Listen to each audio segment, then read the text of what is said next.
Hey guys, so today I'm doing a quick review on these little organizer cubes that I have here. I really love them, guys. They're clear, they're very pretty, and they are made out of plastic, but it's that very strong plastic.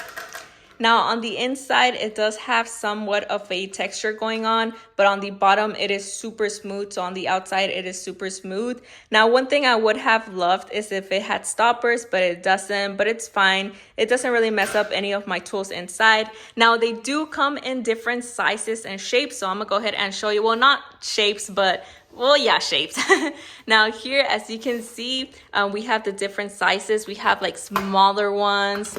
We have a little bit more medium going on here. And then we have the longer ones, like the one on top. They are very nice. They don't move around as much, but since they don't have stoppers, they still do move around a little bit, but they fit perfectly fine on my rolling cart. So that's not a problem for me. Now, as you can see, guys, these are bigger in size. So we have the bigger in size here, the longer ones, the smaller ones, and then medium ones. But they are very cute, guys. They hold all of my tools together, and I would definitely recommend them.